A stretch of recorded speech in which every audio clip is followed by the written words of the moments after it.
अच्छा जी students, urinary system of human या किडनी के ऊपर जो डिटेल वीडियो है वो ये है। 11.3 आपका टॉपिक है। किडनीज हमारी बॉडी में एक्सक्रीशन का काम करती हैं। 2 किडनीज हैं। किडनीज के साथ यूरेटर अटैच होता है। यूरेटर के साथ urinary bladder, ureter urinary bladder में ड्रेन होता है। यूरिनरी ब्लैडर यूरेथ्रा में, और यूरेथ्रा से आउटसाइड द बॉडी जो है वो यूरिन मूव करता है। 2 किडनीज होती है, राइट एंड लेफ्ट। 2 यूरेटर ही उनसे निकलेंगे, राइट एंड लेफ्ट। देन वो यूरिनरी ब्लैडर में टेम्परेरी स्टोर होंगे, then urethra and then outside. Kidney जो है वो यूरिन बनाती है, फिल्टर करके वो किस तरह बनाते हैं हम इस वीडियो में देखेंगे। देन वो इस तरह आगे मूव करेगा। ये किडनी है, किडनी से यूरेटर है, इसके बाद यूरिनरी ब्लैडर आता है। इसके साथ ही कर लें, इसके साथ ये सपोज किडनी है, यहाँ से यूरेटर निकल रहा है एंड देन क्या है आपके पास, ये यूरिनरी ब्लैडर है। ठीक है, सपोज ऐसे करके यूरिनरी ब्लैडर है एंड देन उसके बाद क्या है, urethra and then outside the body move करती है। किडनी से यूरेटर, यूरेटर से bladder and then outside the body. अच्छा जी, अब हम इसको ज़रा पढ़ लेते हैं। आपकी बुक में क्या डिटेल है इसके बारे में। उन्होंने बताया कि जी किडनीज जो है वो लास्ट, हमारे पास 12 पेयर्स ऑफ रिब्स होती है हमारी बॉडी में, तो जो लास्ट 2 रिब्स हैं यानी 1 पेयर, वो किडनी के प्रोटेक्शन करते हैं। किडनी का वेट 120 ग्राम होता है। किडनी डार्क रेड कलर की होती है। शेप इस तरह बीन टाइप होती है। 10 सेंटीमीटर लेंथ होती है, 5 सेंटीमीटर चौड़ी होती है, 4 सेंटीमीटर थिक होती है। ये एक एवरेज स्टैंडर्ड साइज़ है। ये तो आपको याद करने वाली बात है। अब आते हैं किडनी जो है, दोनों राइट एंड लेफ्ट किडनी के बीच में क्या, वर्टिबल कॉलम। तो अगर आप देखें ये बीन शेप किडनी होती है, तो इसकी ये हिस्सा कनकेव होता है, गार की तरह अंदर को गया होता है। तो राइट किडनी और लेफ्ट किडनी दोनों के गार वाले हिस्से के सामने क्या है, वर्टिबल कॉलम, यानी यहाँ हमारा वर्टिबल कॉलम होगा। एक इस साइड पे किडनी है, एक इस साइड पे। तो उनकी ये वाली शेप हमारी आउटसाइड द बॉडी साइड्स पे होगी, और ये वाली शेप वर्टिबल कॉलम के सामने होगी। ठीक है, ऐसे होगा, और ये हमारी बॉडी खत्म हो रही है। ठीक, ये वर्टिबल कॉलम है। ठीक, अच्छा अब किडनी को अगर देखें, किडनी का आउटर, एक किडनी का डिटेल, एक आउटर हिस्सा रीनल कोर्टेक्स कहता है। रीनल का वर्ड जहन में रख लें, ये किडनी से, रीनल का वर्ड जहाँ भी अटैच होगा वो क्या है, किडनी से। अच्छा, अब ये क्या है, ये रीनल कोर्टेक्स है। फिर देन इससे कोर्टेक्स से अगला हिस्सा मेड्यूला है। यहाँ कंसंट्रेशन थोड़ी ज़्यादा हाई होती है, ये मेड्यूला का है। देन उसके बाद जो है ये रीनल पेल्विस आ जाता है। देन पेल्विस में ये जो ये अंदर बिल्कुल सेंटर है इसका, इसको हिलस कहते हैं। रीनल वेन और रीनल आर्टरी, वो आर्टरी और वेन जो किडनीज को जा रही है उसे रीनल वेन और रीनल आर्टरी कहते हैं, उसकी सप्लाई होती है। यहाँ वैसे नर्व एंडिंग भी आ रही होती है, सेंसरी नर्व एंडिंग भी आ रही होती है, जिसे रीनल नर्व भी कहते हैं। अच्छा, और ये जो रीनल पायरामिड्स हैं, ये क्या है, रीनल मेडुला में ऐसे कितने ज़्यादा नेफ्रॉन्स हैं जो कि इकट्ठे होकर रीनल पायरामिड बनाते हैं। तो एक जो है वो नेफ्रॉन है, इसको भी हम आगे डिटेल में पढ़ते हैं। देन ये यूरेटर है, मैं दोबारा बता दूं, बाहर वाला हिस्सा कोर्टेक्स, देन मेडुला वाला हिस्सा। इस मेडुला वाले हिस्से में कितने ज़्यादा नेफ्रॉन्स इकट्ठे होकर एक पायरामिड बनाते हैं, उसे रीनल पायरामिड कहते हैं। नेफ्रॉन मेन स्ट्रक्चरल और फंक्शनल यूनिट है किडनी का, जैसे लंग्स का क्या है, एल्वुलाई। इस तरह नेफ्रॉन जो है वो मेन है यूनिट। अच्छा, उसके बाद जो है रीनल पायरामिड से आगे क्या है, यहाँ रीनल पेल्विस इसे कहते हैं। रीनल पेल्विस से यूरेटर ओरिजिनेट होता है और आउटसाइड द किडनी यूरिन को मूव करता है। और रीनल आर्टरी और रीनल वेन जो है इसकी सप्लाई आ रही होती है। रीनल नर्व एंडिंग की सप्लाई इधर आ रही होती है।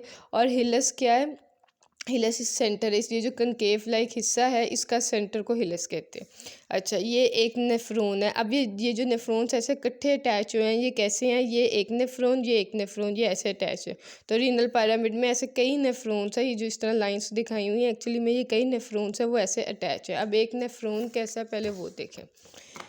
नेफ्रॉन में क्या होता है, पहले ये बता दूं, रीनल कॉर्टेक्स क्या है, आउटर पार्ट है और डार्क रेड कलर का। रीनल मेडुला क्या है, इनर पार्ट है और पेल रेड कलर का है। ठीक है, और ये कौन शेप जो रीनल पायरामिड्स हैं वो इसके अंदर होते हैं, रीनल मेडुला के अंदर पायरामिड्स होते हैं।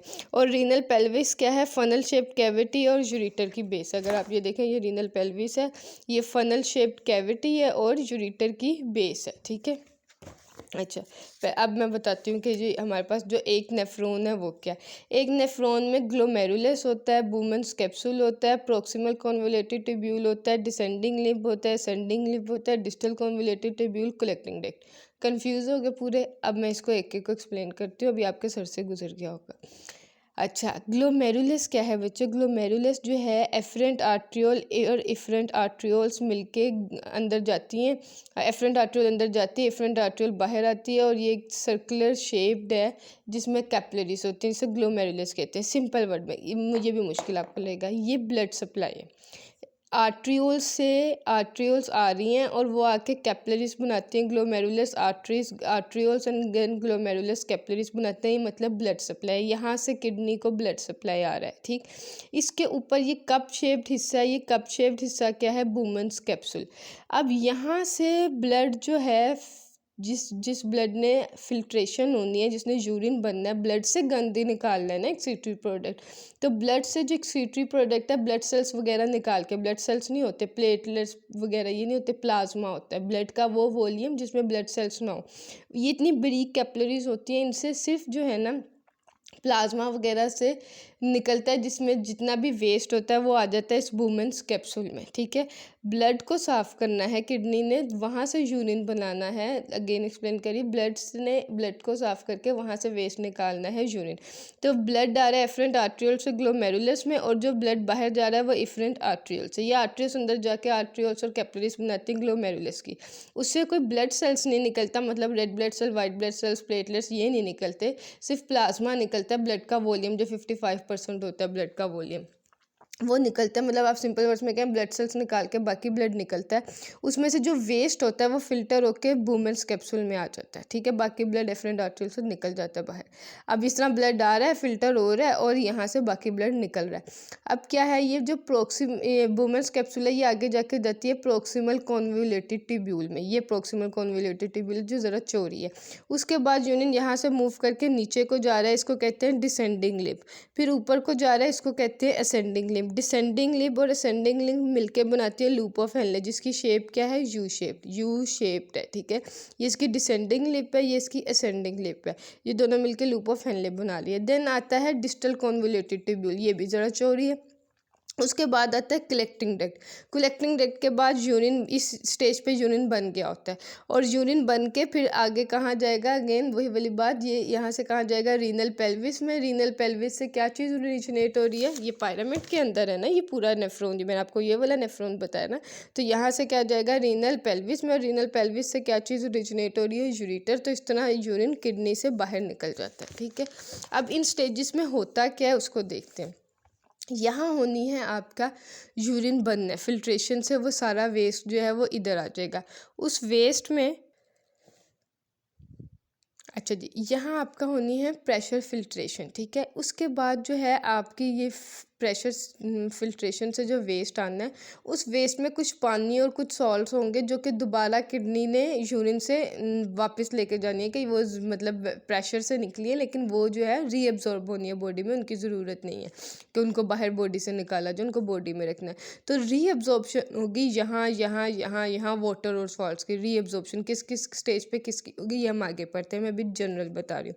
देन उसके बाद ना ट्यूबुलर सिक्रेशन, कुछ जो नेफ्रॉन है ये कुछ चीज़ें सिक्रीट करेगा, कुछ सॉल्ट्स जो है वो सिक्रीट करेगा, this which is called as tubular secretion, वो होगी। एंड देन कलेक्टिंग डक्ट में भी रीअब्जॉर्प्शन होगी पानी की, क्या मैक्सिमम पानी रीअब्जॉर्ब हो। अब आप कुछ सोचो, किडनी ने देखना है ना, अगर आप पानी बार बार पी जा रहे हो, एक गिलास पानी का पी जा रहे हो, तो यूरिन जो बनेगा उसमें रीअब्जॉर्प्शन कम होगी, ज़्यादा यूरिन आएगा। अब अगर आप अपनी रूटीन के मुताबिक पिए थे, अब किडनी को क्या पता है एकदम आपको कोई स्पोर्ट्स टेंशन हुई, कोई कॉल आई है, अब आप पानी पीना छोड़ रहे हो, तो अब आप पानी अगले घंटे नहीं पी रहे जो आपने पीना था, उससे नेक्स्ट घंटे भी नहीं पी रहे जो आपने पीना था। ठीक है, आप सो गए हो गलत टाइम पे, आप नहीं पी रहे। अब किडनी क्या करेगी, किडनी को मैसेज आया हुआ ना, हार्मोनल कंट्रोल होता है ये, कि वहाँ से मैसेज आया हुआ है कि भाई ये बंदा तो अभी पानी नहीं पी रहा, तो अब जो पानी मैंने यूरिन निकाला ये तो ज़्यादा निकाला है, इसमें से जो पानी है उसकी अब्जॉर्प्शन कीजिए, पानी वापस ले दिया जाए, ताकि यूरिन कंसनट्रेटेड प्रोड्यूस हो, कम अमाउंट में प्रोड्यूस हो, उसमें से सिर्फ सॉल्ट्स निकलें जो कि नहीं चाहिए, सिर्फ वेस्ट निकले। अच्छा, और बाकी यूरिक एसिड जो जो वेस्ट है वो निकले। अच्छा, अब जो दूसरा है, अगर आप पानी ज़्यादा पी जा रहे हो, एकदम आपके दिमाग में और आप पानी ज़्यादा पी जा रहे हो, अब किडनी को तो नहीं पता, अब किडनी ने जितना यूरिन बनाना है वो कितना बनाएगा, वो ज़्यादा यूरिन बनाएगा। ज़्यादा यूरिन बनाएगा, कम रीअब्जॉर्प्शन होगी, और आपका जो है वो कहेगा कि रीअब्जॉर्प्शन कम करो, पानी तो हो रहा ही जा रहा है, और पानी भी ज़्यादा निकलेगा, तो यूरिन डाइल्यूट प्रोड्यूस होगा, ज़्यादा यूरिन आएगा। तो ये सारी चीज़ें हार्मोनल कंट्रोल में होती है, लेकिन ये किस स्टेज पे कंट्रोल हो रही होती है कि कहाँ पानी को ज़्यादा रीअब्जॉर्ब करना है, कहाँ कम करना है, वो इन स्टेजेस पे हो रहा होता है कि कहाँ रीअब्जॉर्प्शन ज़्यादा करनी है, कम करनी है, रीअब्जॉर्प्शन होती किस स्टेज पे, जिसको कम ज़्यादा का कहना है वो ये है। सो ग्लोमेरुलस से वेस्ट वुमेन्स कैप्सूल में ब्लड आ रहा होता है, ग्लोमेरुलस में वहाँ से प्रेशर फिल्ट्रेशन होती है, देन वुमेन्स कैप्सूल में, then proximal convoluted tubule, then descending limb, ascending limb, distal convoluted tubule, collecting duct, and then renal pelvis, and then ureter, और इस तरह bladder, urethra outside the body. ये मैंने आपको बता दिया। अब ज़रा मैं इन पार्ट्स को एक्सप्लेन कर लूँ, फिर इनके एक एक को फंक्शन को बताती हूँ कि होता क्या। नेफ्रॉन वही फंक्शनल यूनिट है। 1 मिलियन नेफ्रॉन एक किडनी में होते हैं, एक साइड के, तो 2 मिलियन नेफ्रॉन दोनों किडनीज में होंगे। 2 पार्ट्स हैं, रीनल कॉर्पस्कल और रीनल ट्यूब्यूल। तो रीनल कॉर्पस्कल में क्या है, जिसमें ट्यूब्यूल वाला हिस्सा नहीं है, यहाँ से ट्यूब्यूल्स बन रही है, ट्यूब बन रही है, समझिए यहाँ से नाली बन रही है। तो ये वाला ग्लोमेरुलस और वुमेन्स कैप्सूल को हम क्या कहते हैं, रीनल कॉर्पस्कल। ग्लोमेरुलस और वुमेन्स कैप्सूल को रीनल कॉर्पस्कल, और ये सारा हिस्सा ट्यूब्यूल है, तो ये ट्यूब वाला नाली वाला हिस्सा, इसे हम कहते हैं रीनल ट्यूब्यूल। तो नो ट्यूबुलर पार्ट है कॉर्पस्कल, इसके 2 पार्ट्स हैं, ग्लोमेरुलस और Bowman's capsule. Bowman's capsule cup shape structure है, और ग्लोमेरुलस क्या है, नेटवर्क ऑफ कैपिलरीज। अगर आप ये देखें, ग्लोमेरुलस में कैपिलरीज हैं और वुमेन्स कैप्सूल कप है, ठीक है, ये कप बना हुआ है, ठीक, सी शेप। अच्छा, अब रीनल ट्यूब्यूल क्या है, वुमेन्स कैप्सूल के बाद वाला हिस्सा। इसमें proximal convoluted tubule, loop of Henle जिसमें डिसेंडिंग लिम्ब, असेंडिंग लिम्ब है, distal convoluted tubule, collecting duct है, एंड देन काफ़ी कलेक्टिंग डक्ट मिलके बनाते हैं पेपिलरी डक्ट्स, और देन वही रीनल पेल्विस आ जाता है। तो proximal convoluted tubule, descending limb, ascending limb जो कि मिलके बनाता है loop of Henle, then distal convoluted tubule, then collecting duct, और कई कलेक्टिंग डक्ट जिस तरह ये हैं, कई कलेक्टिंग डक्ट मिलके क्या बनाएंगी, पेपिलरी डक्ट, और उसके बाद रीनल पायरामिड से रीनल पेल्विस, पेल्विस से पायरामिड्स में तो पहले ही होता है, रीनल पेल्विस, पेल्विस से फिर यूरेटर, ठीक है। ये तो हो गया, आपको एक्सप्लेन कर दिया ये। अब चाहिए यहाँ भी कि ब्लड जो है वो ब्लड आता है क्या है, ग्लोमेरुलस में आता है, ग्लोमेरुलस से वुमेन्स कैप्सूल में, प्रोक्सिमल में, then descending, ascending, distal, convoluted tubule, then collecting duct, then papillary duct, then renal pelvis, then ureter, और यूरेटर से यूरिनरी ब्लैडर, ब्लैडर से यूरेथ्रा और आउटसाइड बॉडी। अब आ जाते हैं कि ये बनता कैसे यूरिन, जो यूरिन बन रहा है उसके 3 स्टेप्स हैं। प्रेशर फिल्ट्रेशन है, अब्जॉर्प्शन है, ठीक है, सिलेक्टिव अब्जॉर्प्शन है, एंड देन ट्यूबुलर सिक्रीशन है। कहाँ कहाँ क्या हो रही है पहले देख लें, फिर इसको डायग्राम से समझते हैं। प्रेशर फिल्ट्रेशन क्या है, किस स्टेज पे हो रही है, रीनल कॉर्पस्कल में। कॉर्पस्कल क्या है, वुमेन्स कैप्सूल और ग्लोमेरुलस, यानी इस स्टेज पे क्या हो रही है, ट्यूब्यूल वाले हिस्से में नहीं, उसमें क्या हो रही है, कॉर्पस्कल वाले हिस्से में हो रही है प्रेशर फिल्ट्रेशन, इसका ट्यूब्यूल से नहीं ताल्लुक। ब्लड जो है वो रीनल आर्टरी के थ्रू आता है, आर्टरी के थ्रू किडनी में आता है, किडनी से आर्ट्रियोल्स में, जिसे एफरेंट आर्ट्रियोल से अंदर आता है ए वाले से, और ई वाले से बाहर जाता है। आर्ट्रियोल से ग्लोमेरुलस में जा रहा है, ग्लोमेरुलस में ब्लड प्रेशर हाई होता है, हाई होने की वजह से वाटर, सॉल्ट्स, ग्लूकोज, यूरिया जो है ये कहाँ जाते हैं, ग्लोमेरुलस की कैपिलरी से बाहर निकल के वुमेन्स कैप्सूल में। वुमेन्स कैप्सूल में जब ये जाते हैं तो इन्हें हम कहते हैं ग्लोमेरुलस फिल्ट्रेट। यहाँ जो ब्लड, सॉल्ट्स, यूरिया वगैरह उसमें जाते हैं वुमेन्स कैप्सूल में, उन्हें उस स्टेज पे फिर क्या कहते हैं, वुमेन्स कैप्सूल में जब ये जाते हैं ना क्या कहते हैं, ग्लोमेरुलर फिल्ट्रेट, ठीक है। और ब्लड सप्लाई जो किडनी में आ रही होती है वो रीनल आर्टरी के थ्रू, और किडनी में से इधर जो आ रही होती है ग्लोमेरुलस में, उसे कहते हैं एफरेंट आर्ट्रियोल्स, और जो निकलती है वो एफरेंट आर्ट्रियोल्स, जो कि मैंने आपको यहाँ भी बताया कि ये एफरेंट आर्ट्रियोल से आती है और एफरेंट आर्ट्रियोल से निकलती है। और किडनी पूरे में ब्लड सप्लाई जो आ रही है वो कैसे आ रही है, रीनल आर्टरी के थ्रू, पूरी किडनी में रीनल आर्टरी के थ्रू, ठीक है। ये चीज़ें एक्सप्लेन हो गई होंगी, होपफुली आपको समझ आ गई होगी। अब यहाँ से ग्लोमेरुलर फिल्ट्रेट आ गया। अब जो सेलेक्टिव रीअब्जॉर्प्शन हो रही है ये किस हिस्से में हो रही है, रीनल ट्यूब्यूल में हो रही है।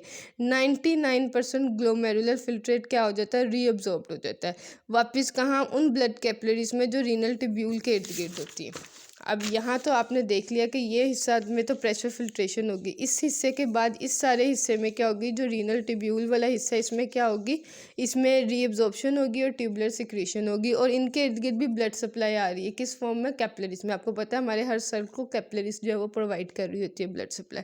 तो वो जो कैपिलरीज हैं उनमें रीअब्जॉर्प्शन होकर वापस ब्लड में वो वाटर सोर्स जो कि ज़रूरी हैं, जो कि इधर प्रेशर की वजह से निकले थे, उनको दोबारा रीअब्जॉर्ब कर लिया जाएगा। और इस बात पे भी कि हार्मोनल कंट्रोल, अगर आप पानी ज़्यादा पी रहे हो तो और हार्मोन निकलेगा, और रीअब्जॉर्प्शन कम होगी, अगर आप पानी कम पी रहे हो तो और हार्मोन निकलेगा, जिसकी वजह से रीअब्जॉर्प्शन ज़्यादा होगी कि यूरिन जो है वो कंसनट्रेटेड प्रोड्यूस हो। अच्छा जी, अब जो है ये जो रीअब्जॉर्प्शन हो रही है, डिफ्यूजन किस किस की, वाटर और ग्लूकोज के थ्रू डिफ्यूजन मूवमेंट होती है, अब्जॉर्प्शन होती है। आपको पता है डिफ्यूजन का हाई टू लो कंसंट्रेशन। तो अगर ब्लड में सॉल्ट ज़्यादा हैं तो फिर रीअब्जॉर्प्शन कम होगी, ठीक है। फिर यूरिन में सॉल्ट ज़्यादा होने चाहिए। अगर ब्लड में सॉल्ट्स कम है और यूरिन में सॉल्ट ज़्यादा है, सपोज ग्लूकोज ज़्यादा है, वाटर और ग्लूकोज ज़्यादा है, तो डिफ्यूजन होगी हाई टू लो। तो अब क्या है, ब्लड में वो जो है कम है, यूरिन में जो है वाटर ग्लूकोज ज़्यादा है, तो वो ब्लड में वापस चला जाएगा उन कैपिलरीज में, ठीक है, जो छोटी छोटी कैपिलरीज सप्लाई हो रही है। वाटर की मूवमेंट थ्रू ऑस्मोसिस होगी और एक्टिव ट्रांसपोर्ट होगी सॉल्ट की रीअब्जॉर्प्शन। सॉल्ट की रीअब्जॉर्प्शन कैसे होगी? Through active transport. Active transport होता है लो टू हाई मूवमेंट, मतलब बॉडी में अगर बहुत ज़्यादा, बॉडी को पता है कि जी अब यूरिन ज़्यादा प्रोड्यूस करना है, ठीक है, तो बॉडी जो है वो सॉल्ट्स को क्या करेगी, रिलीज़ कराएगी, जिसकी वजह से पानी भी ज़्यादा यूरिन में प्रोड्यूस होगा। लेकिन अगर बॉडी ने सॉल्ट्स जो हैं वो आप पानी नहीं पी रहे, आपके ब्लड में क्या है, सॉल्ट ज़्यादा है, और अब बॉडी चाहती है कि यूरिन भी ज़्यादा ना प्रोड्यूस हो पानी वाला, तो अब बॉडी सॉल्ट्स जानबूझ के एक्टिव ट्रांसपोर्ट के थ्रू आपकी ब्लड में ही रखेगी। आपने पानी कम पिया, ब्लड में पहले ही क्या था, सॉल्ट्स ज़्यादा थे, और अब आपकी बॉडी ने क्या किया, क्योंकि उसने यूरिन भी ज़्यादा नहीं प्रोड्यूस करना, आप पानी नहीं पी रहे, तो पानी आप कम पी रहे हो, तो अब जब यूरिन प्रोड्यूस होगा उसमें पानी कम होना चाहिए। तो पानी कैसे कम होगा? अगर सॉल्ट ज़्यादा होंगे तो पानी भी ज़्यादा निकलेगा। तो बॉडी सॉल्ट्स को एक्टिव ट्रांसपोर्ट के थ्रू, ब्लड में पहले सॉल्ट ज़्यादा है, यूरिन से भी सॉल्ट ब्लड में भेज देगी उन ब्लड कैपिलरीज में जो यहाँ सराउंड कर रही हैं, ताकि ज़्यादा रीअब्जॉर्प्शन हो सॉल्ट की। तो वो रीअब्जॉर्प्शन सॉल्ट की कैसे ज़बरदस्ती होगी? Through active transport, low to high, ठीक है। होपफुली आपको ये प्रोसेसेस पता होंगे। तो ये होगी सिलेक्टिव रीअब्जॉर्प्शन। देन आ जाते हैं इस रीअब्जॉर्प्शन डिफरेंट स्टेजेस में क्या है। प्रॉक्सिमल कॉन्वोल्यूटेड ट्यूब्यूल में, डिस्टल कॉन्वोल्यूटेड ट्यूब्यूल में और डिसेंडिंग लिम्ब, इन तीनों में ही रीअब्जॉर्प्शन वाटर की हो रही है। वाटर की किसमें? प्रॉक्सिमल में, डिस्टल में और डिसेंडिंग लिम्ब में। अब यहाँ देख लें, यहाँ जो है प्रेशर फिल्ट्रेशन, उसके बाद प्रॉक्सिमल में वाटर और सॉल्ट दोनों की रीअब्जॉर्प्शन हो रही है। प्रॉक्सिमल कॉन्वोल्यूटेड ट्यूब्यूल में वाटर और सॉल्ट दोनों की रीअब्जॉर्प्शन हो रही है। डिसेंडिंग लिम्ब में सिर्फ वाटर की हो रही है, असेंडिंग लिम्ब में सिर्फ सॉल्ट्स की हो रही है। और ये जो आपकी डिस्टल कॉन्वोल्यूटेड ट्यूब्यूल है इसमें भी सिर्फ वाटर की हो रही है। अब एक चीज़ ध्यान में रखें, सॉल्ट्स की प्रॉक्सिमल में हो रही है और सॉल्ट्स की असेंडिंग लिम्ब में हो रही है। वाटर की चारों में हो रही है, प्रॉक्सिमल में भी हो रही है, डिसेंडिंग में भी हो रही है, असेंडिंग में नहीं हो रही है वाटर की, डिस्टल में भी हो रही है। असेंडिंग में सिर्फ सॉल्ट्स की हो रही है और प्रॉक्सिमल में वाटर और सॉल्ट्स दोनों की रीअब्जॉर्प्शन हो रही है। फ़ौरन ही, मतलब यहाँ से अभी निकला यहीं होगी वाटर और सॉल्ट्स की। देन डिसेंडिंग में वाटर की, असेंडिंग में सॉल्ट्स की और डिस्टल में वाटर की। अब ये जो वाटर और सॉल्ट्स की थ्रू एक्टिव ट्रांसपोर्ट, वाटर की थ्रू ऑस्मोसिस एंड डिफ्यूजन, ठीक है। इसी तरह वाटर के through osmosis and diffusion, salts के थ्रू एक्टिव ट्रांसपोर्ट होगी रीअब्जॉर्प्शन। अब आ जाते हैं ट्यूबुलर सिक्रेशन के। रीनल ट्यूब्यूल खुद क्या सिक्रीट कर रहा होता है? रीनल ट्यूब्यूल सिक्रीट कर रहा होता है आयंस, क्रेटिनिन, यूरिया एक्सेट्रा, इस तरह के सॉल्ट से। क्यों सिक्रीट कर रहा होता है? क्यों? क्योंकि ब्लड की पीएच मेंटेन करनी है 7.35 टू 7.45। गॉड फॉरबिडन ब्लड की पीएच ज़रा सी ऊपर नीचे हो जाए, इस रेंज से 7 हो जाए या 8 हो जाए, तो बॉडी की डेथ हो जाती है। वही, ये इस चीज़ को ध्यान में रखें। गॉड फॉरबिडन ब्लड पीएच बहुत नैरो रेंज पे मेंटेन करनी होती है, इसलिए होम्योस्टेसिस प्रोसेस बहुत अहम है। अच्छा जी, अब जो है यूरिन बनता है, आपको ही पता है, कलेक्टिंग डक्ट की स्टेज पे हम इसको यूरिन कहते हैं। मतलब यहाँ रीअब्जॉर्प्शन होगी, यहाँ होगी, यहाँ होगी, यहाँ होगी। अब उसके बाद जो चीज़ आ रही है, ट्यूबुलर सिक्रीशन भी होगी, water, creatinine, urea, uric acid, blood की पीएच को मेंटेन करने के लिए। इस स्टेज पे क्या बन रहा है? कलेक्टिंग डक्ट के एंड वाली स्टेज पे यूरिन बन रहा है, ठीक है, और वो through ureter outside the pelvis urinary bladder में जाएगा यूरेटर के थ्रू, और ब्लैडर से urethra and then outside the body. अब यूरिन जो है वो इन तीनों स्टेप्स जो है, प्रेशर फिल्ट्रेशन, सेलेक्टिव रीअब्जॉर्प्शन और ट्यूबुलर सिक्रीशन के बाद हम इसको क्या कहते हैं? यूरिन कहते हैं। कलेक्टिंग डक्ट में ये बनता है, इससे रीनल पेल्विस में, देन यूरेटर में, देन ब्लैडर में, देन यूरेथ्रा में, देन आउटसाइड द बॉडी। अच्छा, आपका जितना भी यूरिन जो इस स्टेज पे बनेगा ना, यहाँ अगर सपोज 100 आपका यूरिन का अमाउंट बन रही है ना, तो जो यहाँ तक बनेगी ना वो सिर्फ 1 रह जाएगी। सिंपल वर्ड्स में बताने के लिए, इतनी रीअब्जॉर्प्शन होगी कि जो यहाँ से वाटर सॉल्ट्स निकाले थे उन सबकी रीअब्जॉर्प्शन हो के यहाँ तक कितनी रह जाएगी? जो यूरिन बनेगा सिर्फ 1 रह जाएगी। और ट्यूबुलर सिक्रीशन आपको बता दूं कि अब हो सकता है कि आपने बॉडी ने खुद इस साइड पे रीअब्जॉर्प्शन रोकनी हो, तो रीअब्जॉर्प्शन कैसे रोकेगा, इधर सॉल्ट सिक्रीट कर देगा, रीअब्जॉर्प्शन खुद ही रुक जाएगी क्योंकि सॉल्ट ज़्यादा होंगे तो पानी ज़्यादा यूरिन में चाहिए होगा। अब ये थोड़ा सा प्रोसेस कॉम्प्लिकेटेड आपकी स्टेज पे होगा सिर्फ समझाने के लिए, लेकिन अगर यहाँ रीअब्जॉर्प्शन ज़्यादा करनी है तो यहाँ सॉल्ट्स की सिक्रीशन नहीं होगी ट्यूबुलर सिक्रीशन में। ये बस आपको समझाने के लिए, ये आपके कोर्स में सिर्फ इतना ही लिखा हुआ है, आपको बैक पता हो तो इसलिए बताने के लिए। बहरहाल जितना 100 यूनिट्स अगर यूरिन यहाँ बन रहा है ना इस ग्लोमेरुलर फिल्ट्रेट में जो वुमेन्स कैप्सूल में आ रहा है, तो यूरिन जो स्टेज पे बनेगा इन रीअब्जॉर्प्शन और ट्यूबुलर सिक्रीशन के बाद सिर्फ 1 रह जाएगा। ठीक है, तो जितना फिल्टर्ड किया था उसका सिर्फ 1 रह जाएगा। अच्छा, उसके बाद जो है ये हमारा यूरिन जो है एक एडल्ट का टिपिकल वॉल्यूम कितना है, 14 litres per day. 14 litres urine जो 14 करिए 1.4 litres per day. 1.4 litre urine जो है वो पर डे एक एडल्ट का, नॉर्मल एडल्ट का बनता है। आगे वही कोई पानी ज़्यादा पीता है, कोई कम पीता है, गर्मियों में सर्दियों में इसमें फ़र्क होता है। ये एवरेज ली हुई है 1.4 लीटर पर डे। होपफुली आपको समझ आ गया होगा। इन 3 प्रोसेसेस से यूरिन बनता है। ये रीनल कॉर्पस्कल और रीनल ट्यूब्यूल नेफ्रॉन का पार्ट है और ये किडनी है। तो अब आपको पता हो कि यूरिनरी सिस्टम में आपने किडनी, अगर यूरिनरी सिस्टम आता है क्वेश्चन तो आपने किडनीस भी लिखनी है कि किडनीस में क्या क्या होता है। देन ज़रा आप उसको थोड़ा शॉर्ट करके लिखोगे, डायग्राम ज़रूर बनानी है। फिर आप नेफ्रॉन का बताओगे एंड देन आप फंक्शन ऑफ किडनी में बताओगे कि किडनी कैसे प्रोड्यूस करते हैं। लेकिन अगर सिर्फ नेफ्रॉन का स्ट्रक्चर आता है तो फिर आपने सिर्फ ये नेफ्रॉन का स्ट्रक्चर बनाना है और उसकी डायग्राम सिर्फ ये बताना है, ये नेफ्रॉन है इसका। ठीक, अगर फंक्शन ऑफ किडनी या नेफ्रॉन का फंक्शन बता दे तो वो वही वाली बात है, फिर आप सारी ये फंक्शन बताओगे क्योंकि ये सारा कुछ नेफ्रॉन में हो रहा है। तो होपफुली आपको समझ आ गई होगी। उसके अलावा आप मेरा मतलब आप इससे पर्सनल असिस्टेंट भी ले सकते हैं। ठीक है, देन हम नेक्स्ट वीडियो में पढ़ेंगे ऑस्मोरेगुलेटरी फंक्शंस ऑफ किडनी।